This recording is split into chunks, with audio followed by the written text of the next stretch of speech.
السلام عليكم ورحمة الله وبركاته.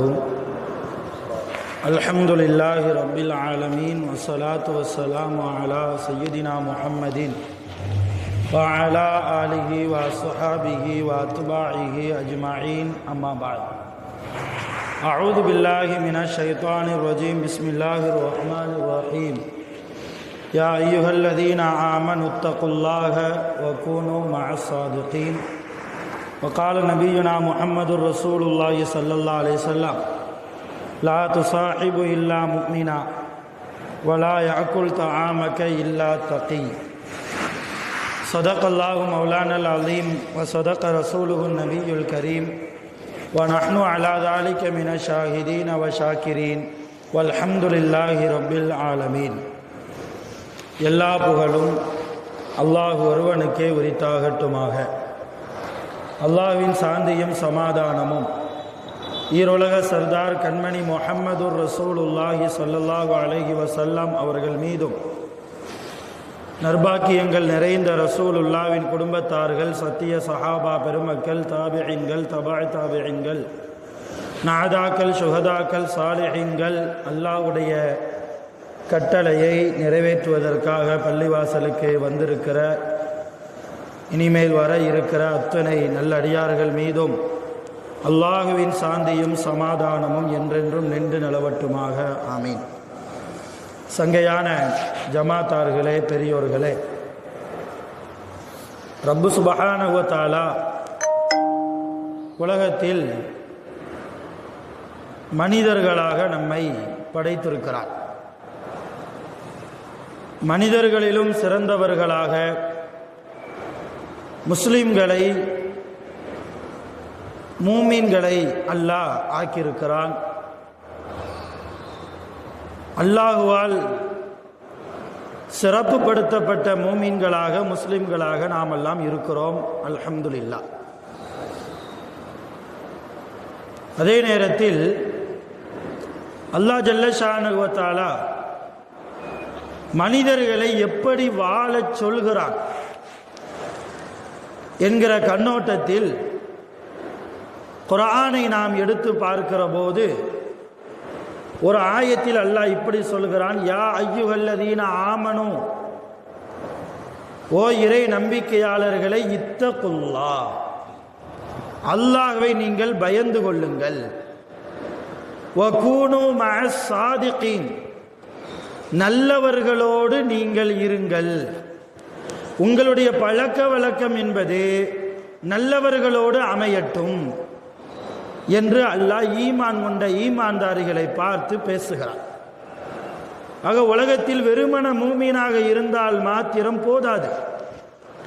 வெறுமன லா இலாஹ இல்லல்லாஹ் முஹம்மதுர் ரசூலுல்லாஹ் கலிமா சொல்லி முஸ்லிமானால் மாத்திரம் போதாது.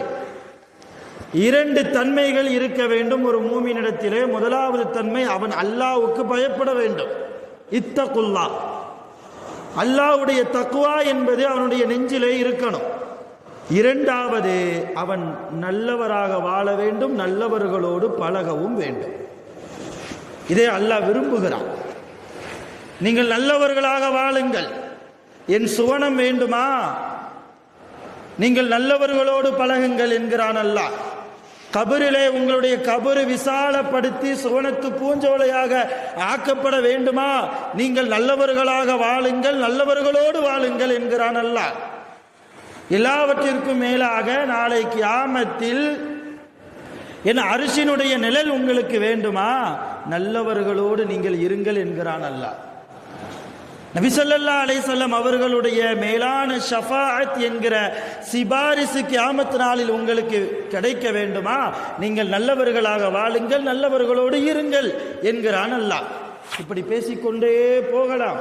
அல்லாஹ்வுடைய திருப்தி நாம் நல்லவர்களாக, நல்லவர்களோடு வாழ்கிற போதுதான் நமக்கு கிடைக்கும்.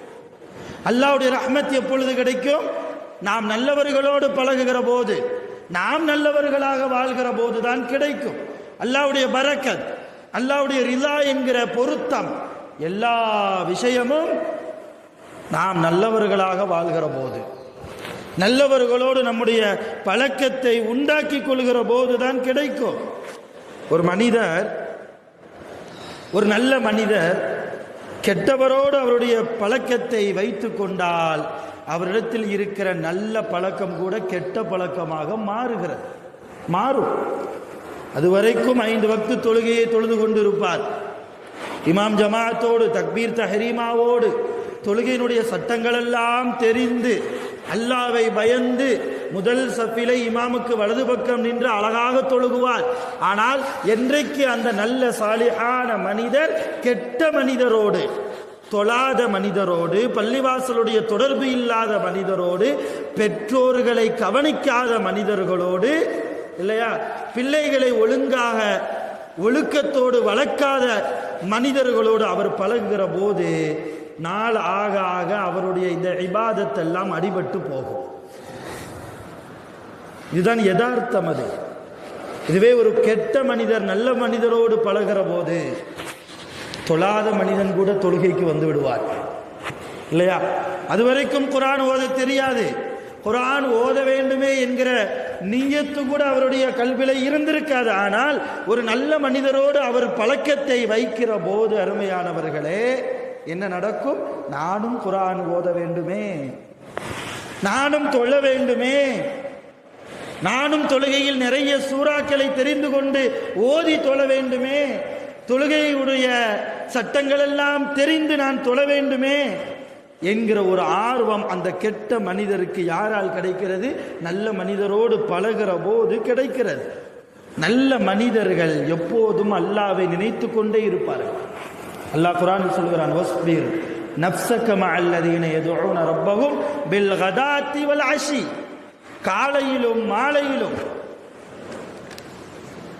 யார் தன்னுடைய நஃப்ஸை அடக்கி அல்லாஹ்வை, தன்னுடைய ரப்பை நினைத்து அல்லாஹ்வை நினைத்து நினைத்து திக்ர் செய்து கொண்டிருக்கிறார்களோ நபியே, அப்படிப்பட்ட நல்லவர்களோடு நீங்கள் இருங்கள் என்கிறான் அல்லாஹ்.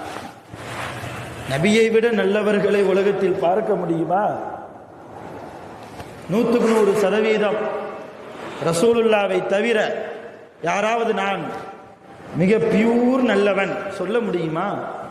ஆனால் அப்படிப்பட்ட நபிகள் நாயகம் ஸல்லல்லாஹு அலைஹி வஸல்லம் அவர்களை பார்த்து அல்லாஹ் சொல்கிறான், நபியே, காலையிலும் மாலையிலும் யார் அல்லாஹ்வை நினைத்து தன்னுடைய நஃப்ஸை, கெட்ட எண்ணத்தை கட்டுப்படுத்தி வாழ்கிறார்களோ அப்படிப்பட்ட சிலரோடு நீங்கள் வாழ்ந்து கொள்ளுங்கள்.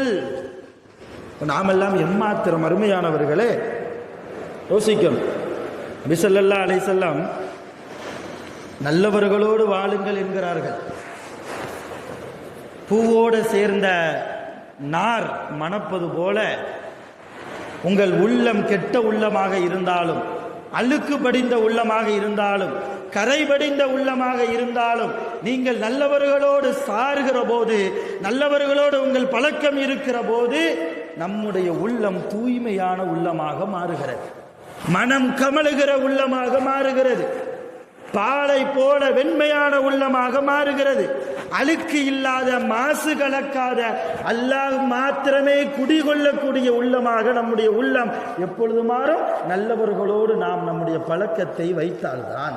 அருமையானவர்கள், இன்றைக்கு யாரோடு நம்முடைய பழக்கம் இருக்கிறது? யோசியுங்கள். தொழுகையாளியோடையா? குர்ஆனுடைய தொடர்பில் இருப்பவரோடா?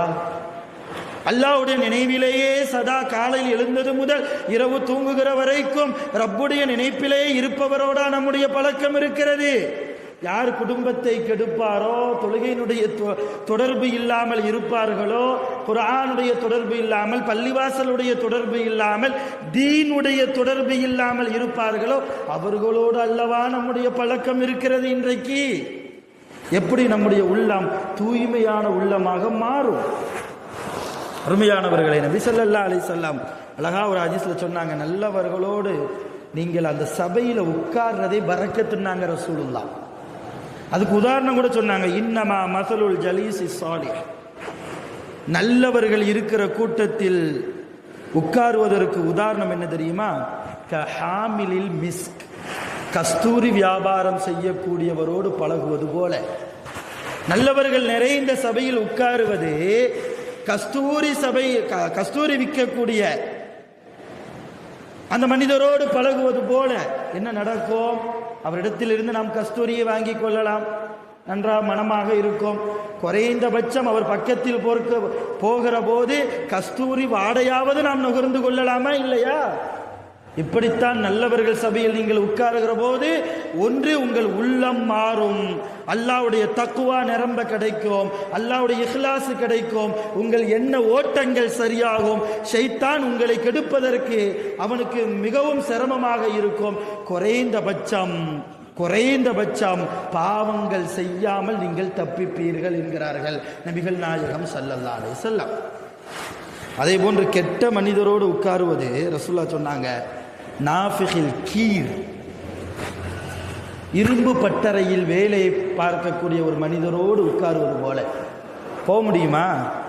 அவர் உடம்பு அழுக்காக இருக்கும், அவர் ஆடை அழுக்காக இருக்கும், அவர் பக்கத்தில் உட்கார முடியாது, ஒரு விதமான ஒரு துர்நாற்றம் அடிக்கும்.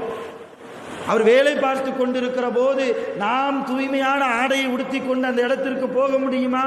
முடியாது. அங்கே இருக்கிற நெருப்பு நம்முடைய உடம்பை பதம் பார்க்கும், நம்முடைய ஆடைகளை கரித்துவிடும், நம்முடைய கைகால்களில் புண்கள் ஏற்படுவதற்கு, காயங்கள் ஏற்படுவதற்கு வாய்ப்பு இருக்கிறது. ஆக நீங்கள் கெட்ட மனிதர்களோடு பழகுவதை விட நல்ல மனிதர்களோடு நீங்கள் இருந்து கொள்ளுங்கள் என்கிறார்கள் நபிகள் நாயகம் ஸல்லல்லாஹு அலைஹி வஸல்லம். குர்ஆன்ல ஒரு சூரா இருக்குது, அந்த சூராக்கு பேரே சூரத்துல் லுக்மான். லுக்மான் அலைஹிஸ்ஸலாம் அவர்களுடைய வரலாறுகளை பேசக்கூடிய ஒரு சூரா. அருமையான ஒரு சாலிஹான மனிதர் லுக்மான் அலைஹிஸ்ஸலாம்.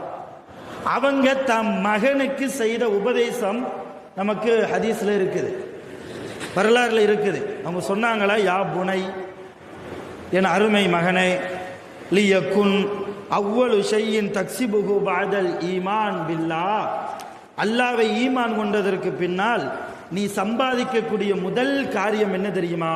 அகன் சாதிகா, நல்ல மனிதரை சம்பாதித்துக்கொள். ஈமானுக்கு பின்னால், அல்லாஹ்வை ஈமான் கொண்டதற்கு பின்னால் நீ சம்பாதிக்கக்கூடிய முதல் சம்பாத்தியம் நல்ல மனிதர். அகன் சாதிகா என்றார்கள் நபிகள் நாயகம் ஸல்லல்லாஹு அலைஹி வஸல்லம். அல்லாமா இப்னு கய்யிம் ரஹ்மத்துல்லாஹி அலைஹி அவர்கள் கூறுவார்கள், அல் அஹுஸ் சாலிஹ், நல்ல மனிதரோடு பழகுவது என்பது கைருல் லக்க மின் நஃப்ஸிக்க, உன் உயிரை விட நல்ல மனிதரோடு பழகுவது தான் சிறந்தது என்கிறார்கள் அல்லாமா இப்னு கய்யிம் ரஹ்மத்துல்லாஹி அலைஹி. ஏனென்றால் நஃப்ஸ் இருக்குதே, அண்ணன் நஃப்ஸ அம்மாரத்தம் பிஸ்ஸூ, கெட்டதைத்தான் ஏவிக்கொண்டே இருக்கும். இந்த உள்ள இருக்குத ஏதாவது ஒரு கெட்டதைத்தான், அதை செய் இதை செய் என்று சொல்லி கெட்ட விஷயங்களைத்தான் ஏவும். ஆனால் நல்ல மனிதர் என்பவன் வல் அஹுஸ் சாலிஹ் லா யஅமுரு இல்லா பில் கைர், நல்லதை தவிர வேற எதையும் நல்ல மனிதர் ஏவ மாட்டான் என்று அல்லாமா இப்னு கய்யிம் ரஹ்மத்துல்லாஹி அலைஹி அவர்கள் கூறுகிறார்கள். நாம் வரலாறுகள் பார்க்கிறோம். அருமையான பெருமக்களை, உலக வாழ்க்கை என்பது 60க்கும் 70க்கும் மத்தியில் ஒரு மனிதனுடைய வாழ்க்கை. 70க்கு மேலே ஒரு ஆளுடைய வயது போகுதுன்னா அது போனஸ் வாழ்க்கைன்னு அர்த்தம். அல்லாவால் போனஸாக கொடுக்கப்பட்டிருக்கு. எப்பனாலும் இஸ்ராயல் வந்துடலாம், மலக்குல் மௌத்து முன்னாடி வந்துடலாம். 60க்கும் 70க்கும் இடைப்பட்ட வாழ்க்கையில் நாம் எதை சம்பாதிக்கிறோம் யோசியுங்கள். எதை எடுத்துக்கொண்டு போகிறோம் கபருக்கு? 2 மாடி 3 மாடி, 2 வீடு 3 வீடு, 4-5 மனைகள், 4-5 கடைகள். சம்பாதிப்பது தவறல்ல, உலகமே சம்பாத்தியத்திற்குத்தான் என்று நினைப்பது தான் தவறு. இந்த உலகம் என்பது மறுமைக்குண்டான விளை நிலம் என்றார்கள் நபிகள் நாயகம் ஸல்லல்லாஹு அலைஹி வஸல்லம். அத்துன்யா மஸ்ரஅத்துல் ஆஹிரா, இந்த உலகம் மறுமையினுடைய விளை நிலம். மறுமைக்குண்டான விளைச்சலை செய்ய வந்த நாம் இந்த விளைநிலத்தில் சந்தோஷமாக வாழ நினைக்க கூடாது, சுகமாக வாழ நினைக்க கூடாது, அல்லாஹ்வை மறந்து வாழக்கூடாது, ரசூலை மறந்து வாழக்கூடாது, குர்ஆனுடைய தொடர்பு இல்லாமல் வாழக்கூடாது, கெட்ட மனிதர்களோடு சேர்ந்து நாமும் கெட்டவர்களாக வாழக்கூடாது. ஆனால் இன்றைக்கு நாம் எப்படி வாழ்கிறோம்? இந்த நேரம் தொழுகிறோம் இல்லையா? இந்த தொழுகைக்குண்டான சட்டங்கள் யாருக்காவது தெரியுமா? தொழுகையில் ஒரு இமாமுக்கு ஒரு தங்கடம் ஏற்பட்டு விட்டது, அவர் என்ன செய்வார்? அப்படி செய்கிற போது பின்னால் நின்று தொழக்கூடியவர்கள் என்ன செய்ய வேண்டும்? இதெல்லாம் அன்றாட தேவையான சட்டங்கள். உது செய்கிறோம், உது செய்துவிட்டு சில காரியங்கள் செய்வதால் எந்த காரியங்கள் செய்தால் ஒழு முறியும், எந்த காரியங்களை செய்தால் ஒழு முறியாது, ஏதாவது சட்டங்கள் ஷரியத்து சார்ந்த தொடர்பில் என்றைக்கு நாம் வாழப்போகிறோம்? லா யஸ்தகிரூன சாஅத்தன் வலா யஸ்தக்திமூன். அல்லாஹ் சொன்னான், மௌத்து குறிப்பிட்ட நேரத்தில் வரும். ஒரு நிமிடம் பிந்தவும் செய்யாது, ஒரு நிமிடம் முந்தவும் செய்யாது. இந்த இடத்தில் தான் மௌத்து என்றால் அந்த இடத்திற்கு அல்லாஹ் நம்மை அழைத்து சென்று விடுவான். மௌத்தா போனதற்கு பின்னால் கை செய்தப்பட்ட ஆகா கொஞ்சம் நல்ல உள்ளத்தோடு வாழ்ந்திருக்கலாமே, 4 பேருக்கு தர்மம் கொடுத்திருக்கலாமே, தொழுகையை சட்டங்கள் தெரிந்து தொழுதிருக்கலாமே, சில விஷயங்களை ஷரியத்து சார்ந்த விஷயங்களை, மார்க்கம் தீன் சார்ந்த விஷயங்களை கொஞ்சம் தெரிந்து கொண்டிருக்கலாமே. கபரில் போய் வேதனைப்பட்டு என்ன பிரயோஜனம்? ஏதாவது பிரயோஜனமா? முன்கர் நக்கீர் வருவார்கள், மன் ரப்புக், உன்னை படைச்சவன் யாரு, உன் மார்க்க என்ன, உன் கிப்லா எது, உன் வேதம் எது, உன்னுடைய நபி யார்? எல்லா கேள்விக்கும் இப்போ பதில் தெரியும். நான் கொஸ்டின் அவுட் ஆயிருச்சு இல்லையா? எல்லாம் பதில் தெரியும். ஆனால் யார் நல்லவர்களாக உலகத்தில் வாழ்ந்து நல்ல ஈமான்தாரியாக நல்லவர்களோடு பழகி, யார் குர்ஆனுடைய தொடர்பில் அல்லாஹ்வுடைய தக்வாவோடு சிறந்த ஈமானோடு உள்ளச்சம் மிக்க தொழுகையாக யார் தொழுது கபருக்கு போவாரோ அவருக்கு மாத்திரம்தான் இந்த கேள்விகளுக்கு பதில் வரும், இல்லைன்னா வராது. எல்லாம் பாதுகாக்கணும். கபரில் தோத்துட்டோன்னா கியாமத்தில் ரொம்ப கஷ்டம்.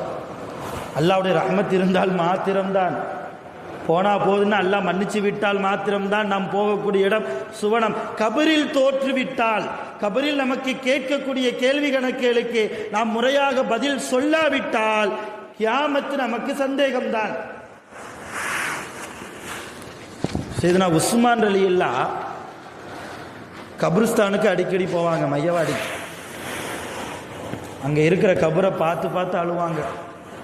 சஹாபாக்கள்லாம் போய் கேட்பாங்க, என்ன உஸ்மான் அவர்களே நல்லா தொழுவுறீங்க, ரசூலுல்லாவுடைய 1க்கு 2 மகளை கட்டியிருக்கிறீங்க, ரசூலுல்லாவுடைய மருமக, இஸ்லாத்தினுடைய 3வது ஹலீஃபா இல்லையா, சுவனத்தை கொண்டு நற்செய்தி சொல்லப்பட்ட ஒரு சஹாபி, ஏன் கபரு மையவாடிக்கு வந்தாலே ஒரே அழுகிறீங்களே, என்ன காரணம்? தோழர்கள் கேட்டாங்க, சஹாபாக்கள். உஸ்மான் ரலியல்லாஹு சொன்னாங்க, மறுமையினுடைய வீட்டில் இதுதான் முதல் வீடு. மறுமையினுடைய வீடுகளில் இந்த கபர் தான் ஒரு அடிமைக்கு, ஒரு அடியானுக்கு முதல் வீடு. இந்த வீட்டிலே கேட்கக்கூடிய கேள்விகளுக்கு இங்கே ஜெயித்தால் மறுமையில் ஜெயிக்கலாம், இங்கே தோற்றுவிட்டால் மறுமையில் தோல்விதான், தோற்பதுதான் யதார்த்தம். என்னுடைய கபர் என்னாகுமோ என்று நினைத்துத்தான் நான் அழுகிறேன் என்றார்கள் சையதுனா உஸ்மான் ரலியல்லாஹு அன்ஹு. நினைச்சு அழுகுறது யாரு? நம்மளை மாதிரி சாதாரண மனிதரா? ரசூலுல்லாஹ்வுடைய மருமகன் இல்லையா? இந்த இஸ்லாமிய மார்க்கத்தின் 3வது ஹலீஃபா இல்லையா? நபி ஸல்லல்லாஹு அலைஹி வஸல்லம் அவர்களுடைய தெய்வீக சொல்லினாலே உஸ்மான் அன்த அஹ்லுல் ஜன்னா, நீங்கள் சுவனவாசி என்று உயிரோடு வாழ்கிற போதே நபி அவர்களால் சோபனம் சொல்லப்பட்ட சஹாபி இல்லையா? அவர்களே கபரை நினைத்து அழுதிருக்கிறார்கள், கபருக்கு போகிற போதெல்லாம் வேதனைப்பட்டிருக்கிறார்கள், அழுதிருக்கிறார்கள் என்றால் அருமையானவர்களை, நீங்களும் நானும் எம்மாத்திரம் எதை நோக்கி நம்முடைய பயணம் போய்கொண்டிருக்கிறது? எதை நோக்கி நாம் நம்முடைய பயணத்தை அமைத்துக் கொண்டிருக்கிறோம்? அத்துன்யா சிஜ்னுல் மூமின் என்றார்கள் ஸல்லல்லாஹு அலைஹி வஸல்லம். இந்த உலகம் மூமினுக்கு ஜெயில், சிறைச்சாலை. சிறைச்சாலையில் ஒரு ஆள் சந்தோஷமா இருக்க முடியுமா? இன்னைக்கு இருக்கிறாங்க, அது வேறு விஷயம். ஆனால் பெரும்பாலும் யதார்த்தம், ஜெயில் என்றாலே நம்ம நினைச்சது கிடைக்காது, சுகபோகமாக வாழ முடியாது, அப்படித்தானே? அதைத்தான் ரசூலுல்லாஹ் சொல்கிறார்கள், ஒரு மூமின் உலகத்தில் ஜெயிலில் இருப்பது போல இருக்க வேண்டும் என்கிறார்கள் நபி ஸல்லல்லாஹு அலைஹி வஸல்லம். ஆனால் இன்றைக்கு முஸ்லிம்கள் எப்படி வாழ்கிறோம்? சுகபோகமாக, எந்த விதமான கபருடைய சிந்தனையும் இல்லை, கியாமத்துடைய சிந்தனையும் இல்லை, அல்லாஹ்வை பற்றி உண்டான பயம் இல்லை. பள்ளிவாசலில் தொழுது முடித்துட்டு வெளியே போய் செருப்பு போடுறதுக்குள்ள 4 பேரை பற்றி புறம் பேசுகிறோமே, இல்லையா? அவ அப்படி இவை இப்படி தொழுத நன்மைகளை எல்லாம் பாழாக்கக்கூடிய புறம். குர்ஆன் ஓதுறார், தொழுகிறார், துஆ கேட்கிறார், கண்ணீர் வடித்து துஆ கேட்கிறார். யா அல்லாஹ், என் தௌபாவை ஏற்றுக்கொள், என் பாவத்தை மன்னித்துக்கொள், எனக்கு அதை கொடு, இதை கொடு, உன்னுடைய ரஹ்மத்தை கொடுத்து விடு, எனக்கு சுவனத்தை கொடு. எல்லாம் சரி, ஓகே. வெளியே போறதுக்கு முன்னால 2 பேரை பத்தியாவது புறம் பேசுகிறோமே. செய்கிற அமல்கள் எல்லாம் பாழாய் போய்விட்டது. எப்படி அல்லாஹ் நம்முடைய துஆவை கபூல் செய்வான்? எப்படி அல்லாஹ் நம்முடைய தௌபாவை ஏற்றுக்கொள்வான்? அறிவு சார்ந்த முஸ்லிம்கள், உங்களை நான் யோசிப்பதற்கு தூண்டுகிறேன். நாம் இந்த உலகத்திற்கானவர்கள் அல்ல. மற்ற மதத்தவர்கள், மற்ற சமயத்தவர்கள், அவர்கள் எப்படி வேண்டுமானாலும் வாழ்ந்து கொள்ளலாம். அது அவர்கள் மார்க்கம், அவர்களுடைய மதம், அவர்களுடைய சமயம், அவர்களுக்கு கொடுத்திருக்கிற உரிமை. ஆனால் நம்முடைய மார்க்கம், காலம் மாறலாம், கலாச்சாரம் மாறலாம், ஆனால் ஒருபோதும் எந்த சூழ்நிலையிலும் ஒரு மூமின் இஸ்லாமிய கலாச்சாரத்தை விட்டும் வெளியே போகக்கூடாது. அந்த வட்டத்தை விட்டு வெளியே போகக்கூடாது. போய்விட்டால் நல்லா தான் இருக்கும் உலகத்தில் வாழ்றதுக்கு. ஆனால் கபரில் நாம் சிரமப்படுவோம், கியாமத்தில் நாம் சிரமப்படுவோம். நரகம் நமக்காகவா படைக்கப்பட்டது? நரகம் நமக்காகவா படைக்கப்பட்டது? நரகத்துக்கு சொந்தக்காரர்கள் மூமின்களா, முஸ்லிம்களா? நாம் சுவனவாசிகளுக்கு, நாம் சொர்க்கத்திற்கு சொந்தக்காரர்கள் இல்லையா? நாம் சுவனம் போவதற்கு தயாராக இருப்பவர்கள் இல்லையா? சுவனம் சாதாரணமாக கிடைத்திடுமா? எவ்வளவு பாடுபடணும் இல்லையா? தன் வாலிபத்தையே வெளிநாட்டில் கழித்தால்தான் உலகத்தில் சொந்தமா ஒரு வீடு வாங்க முடியும். இந்த காலத்தில் வாலிபம் முழுக்க 18 வயசுல போனா 40 வயசுல வந்தா தான் கொஞ்சம் கடன் இல்லாம வாழலாம். உலகத்தில் சுகமாக வாழ்வதற்கே இவ்வளவு சிரமப்படுகிற நாம், நம்முடைய வாலிபத்தையே அயல் நாட்டில் தொலைக்கிற நாம், சுவனம் எந்த காதும் கேட்டிராத, எந்த கண்களும் பார்த்திராத, எந்த சிந்தனையும் யோசிக்க முடியாத அளவுக்கு மிக பிரம்மாண்டமாக அல்லாஹ்வுடைய அருள் நிறைந்த சுவனம் சாதாரணமாக கிடைத்திடுமா? அந்த சுவனத்திற்காக நாம் என்ன பாடுபட்டிருக்கிறோம். உங்க கடந்த காலத்தை யோசியுங்கள். இனிமேல் எப்படி பாடுபட போகிறோம்? எதை செய்து நம்முடைய பாவத்தை அழிப்பது, கழிப்பது, எதை செய்து அல்லாஹ்வுடைய ரஹ்மத்தை பெறுவது, எதை செய்து அல்லாஹ்வுடைய பரக்கத்தை பெறுவது? சாதாரணமா நம்ம வீட்டில் ஒரு திருமணம் வைக்கிறோம், என் மகனுக்கோ மகளுக்கோ வைக்கிறேன்னா, திருமணம் என்பது ஒரு நாள் கூத்து இல்லையா? இன்னும் சொல்ல போனா அரை நாள் தான். ரொம்ப சிம்பிளா நடத்தினா 1 to 2 மணி நேரம் தான். அந்த ஒரு நாள் கூத்துக்கே எத்தனை மாதங்களுக்கு முன்னால், எத்தனை வாரங்களுக்கு முன்னால், மாதங்களுக்கு முன்னால் அந்த திருமண ஏற்பாடுகளை எல்லாம் செய்கிறோம் இல்லையா? பத்திரிக்கை அடிக்கணும், உறவுக்காரர்களுக்கெல்லாம் சொல்லணும், ஊருக்கே சொல்லணும், ஜமாத்துக்கு சொல்லணும். இத்தனை பேர் சாப்பிட வருவாங்க, அவங்களுக்கு வயிறார சாப்பாடு போடணும், சாப்பாட்டில் எந்த குறையும் வந்துடக்கூடாது. எவ்வளோ பார்த்து பார்த்து பண்டாரி பக்கத்திலேயே நின்று அதை செய் இதை செய். ஒரு நாள் கூத்துக்கு அழியக்கூடிய உலகம் இந்த உலகம். அருமையானவர்களே, உங்கள் சிந்தனையில் நன்றாக நீங்கள் பதிய வைக்க வேண்டும். குல்லுமன் அலைஹா ஃபான், உலகம் முழுக்க அழிந்துவிடும். அழியாத கியாமத் நாள், அழியாத நிரந்தர வாழ்க்கை என்றால் சுவன வாழ்க்கை, கியாமத்துடைய வாழ்க்கை. அதற்கென்று நாம் என்ன தயாரிப்பு செய்திருக்கிறோம்? என்ன தயாரிப்பு வைத்திருக்கிறோம்? ஏதாவது இருக்குதா? என்னுடைய தீமைகளை விட என்னுடைய நன்மைகள் அதிகமாக இருக்கும். யாராவது நெஞ்சு நிமித்தி சொல்ல முடியுமா? இந்த சபையில் நான் உட்பட சொல்ல முடியாதே, யாராலும் சொல்ல முடியாது. அல்லாஹ் மீசான் தராசில் நாளை கியாமத்தில் என்னுடைய தீமைகளையும் என்னுடைய நன்மைகளையும் எடை போடுகிற போது, ஒருவேளை அல்லாஹ் பாதுகாக்க வேண்டும், என் நன்மைகளை விட தீமைகள் கனத்தால் தாழ்ந்து விட்டால் நான் போகக்கூடிய இடம் சுவனமா நரகமா? இப்படி ஒவ்வொருவரும் யோசிக்க வேண்டாமா? ரப்பை மறந்த வாழ்க்கை வாழ்கிறோம். ரசூலுல்லாஹ் காலையில் எழுந்தது முதல் இரவு தூங்குகிற வரைக்கும் ரப்புடைய சிந்தனையிலேயே நீங்கள் இருங்கள் என்கிறார்களே. அதனாலதான் காலையில் எழுந்ததுக்கு அப்புறம் அருமையான துவாவை சொல்லி கொடுத்தாங்க. அல்ஹம்துலில்லாஹில்லதி அஹ்யானா பஅதமா அமாத்தனா வ இலைஹின் நுஷூர். நான் மரணித்ததற்கு பின்னால், தூக்கம் என்பது சிறிய மவுத்து தான், இந்த சிறிய மவுத்துக்கு பின்னால் எனக்கு ஹயாத்தை கொடுத்து மறுபடியும் என்னை உயிர் பெறச் செய்த அல்லாஹ்வுக்கே எல்லா புகழும். காலை எழுந்த உடனேயே அல்லாஹ்வுடைய சிந்தனையை வையுங்கள் என்பதற்காக நபி ஸல்லல்லாஹு அலைஹி வஸல்லம் இந்த துஆவை கற்றுக் கொடுத்தார்கள். இரவு தூங்குகிற போது அல்லாஹும்ம பிஸ்மிக்க அமூது அஹ்யா, அல்லாஹும்ம பிஸ்மிக்க, இறைவா உன்னுடைய திருநாமத்தை கொண்டே நான் மௌத்தாகிறேன், உன்னுடைய திருநாமத்தை கொண்டே நான் மீண்டும் உயிர் பெறுவேன். காலையில் எழுந்தது முதல் இரவு தூங்குகிற வரைக்கும் அல்லாஹ்வுடைய நினைப்பையே ஊட்டினார்களே நபிகள் நாயகம் ஸல்லல்லாஹு அலைஹி வஸல்லம். முஸ்லிம்கள்னா யார் தெரியுமா? நம்மளை பார்த்தா ஈமான் கொள்ளாதவர்கள் கூட ஈமானுக்கு வரணும். நம்ம போய் பேசுறது இல்லை, ஈமானை பற்றி, அல்லாஹ்வை பற்றி, ரசூலை பற்றி, குர்ஆனை பற்றி எடுத்து சொல்றதல்ல, அதெல்லாம் ரெண்டாவது காரியம். மூணாவது காரியம், நம்ம முகத்தை பார்த்த உடனேயே அந்த ஈமானிய பிரகாசம் மாற்று மத சகோதரருடைய உள்ளத்தை தட்ட வேண்டும். நானும் ஈமானுக்குள்ள வர வேண்டுமே என்கிற ஒரு ஆர்வம் அவர்களுக்கு பிறக்க வேண்டும். பிறக்குதா? இன்னைக்கு எப்படி போச்சு? பாய்மார்களை விட நம்ம பரவாயில்லை என்று சொல்கிற அளவுக்கு மாற்று மத சகோதரர்கள் இருக்கிறார்கள். நம்முடைய நடத்தை அப்படி போய்விட்டதே.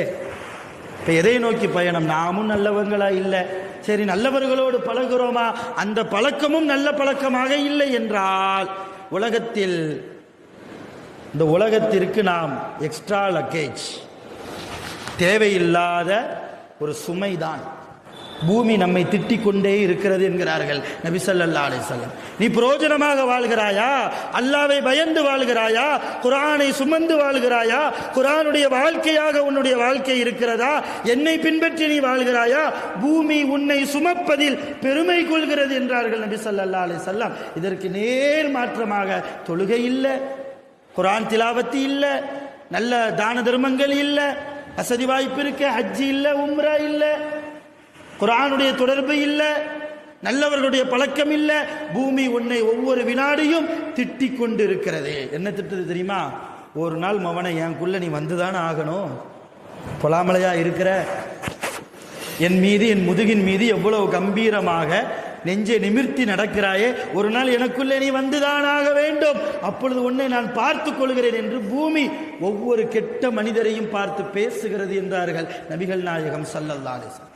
அருமையான பெருமக்களே, நாம் வாழ்ந்து மௌத்தா போனதுக்கு பின்னால் 4 பேர் நம்மளை புகழ்ந்து பேசணும். அப்படிப்பட்ட வாழ்க்கையை வாழ்ந்துட்டு போகணும்.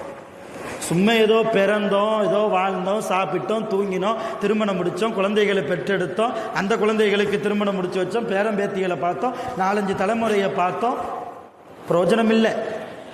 நம்ம போனதுக்கு பின்னால் இந்த மனிதரா குர்ஆனுடைய தொடர்பில் இருந்தார், இந்த மனிதரா இறந்து போய்விட்டார், அல்லாஹ்வுடைய நல்லடியார் இல்லையா, அவர் முதல் சஃபில் தக்பீர் தஹ்ரீமாவோடு தொழக்கூடியவர் இல்லையா என்று நம்மை பற்றி புகழ்ந்து பேசுவதற்கு 4 ஜனங்கள் வேண்டும். அப்படிப்பட்ட 4 மனிதர்களை சம்பாதிக்க வேண்டும் என்றால் நாம் நல்லவர்களாக வாழ வேண்டும், அல்லது நல்லவர்களுடைய தொடர்பில் இருக்க வேண்டும். அதனால தான் சாலிஹீன்கள் சொல்வார்கள், நீங்கள் உலமாக்களின் தொடர்பில் இருங்கள், ஆலிம்களின் தொடர்பில் இருங்கள். ஆலிம்களின் தொடர்பில் இருந்தால் குர்ஆன் உங்கள் வாழ்க்கையாக மாறும். தெரியாத சில விஷயங்கள் நீங்கள் கற்றுக்கொள்வதற்கு அந்த தொடர்பு ஒரு உதவியாக இருக்கும் என்கிறார்கள் பெரியவர்கள். அருமையான பெருமக்களே, அதனால் தொடர்ந்து பேசுவோம், நல்லவர்களாகவே வாழ்வோம். முடிந்த அளவு யாரை பற்றியும் யோசிக்காமல், யாரை பற்றியும் அவதூறு பேசாமல், யாரை பற்றியும் புறம் பேசாமல். என் மனைவியை பற்றி கூட நான் வெளியே சொல்லக்கூடாதுங்க, என் தாய் தகப்பனை பற்றி கூட நான் வெளியே சொல்லக்கூடாது, என் கூட பிறந்தவங்களை பற்றி கூட நான் வெளியே சொல்லக்கூடாது. அப்படி வாழ வேண்டும். அப்படி வாழ்ந்தால் அல்லாஹ்வுடைய ரஹ்மத்தும் அல்லாஹ்வுடைய திருப்தியும் கிடைக்கும். வல்ல ரஹ்மான் நல்லவர்களுடைய கூட்டத்தில் நம் அனைவர்களையும் சேர்த்து அருள்பாலிப்பானாக. வஆகிரு தஅவானா அல்ஹம்துலில்லாஹி ரப்பில் ஆலமீன். அஸ்ஸலாமு அலைக்கும் வரஹ்மத்துல்லாஹி வபரகாத்துஹு.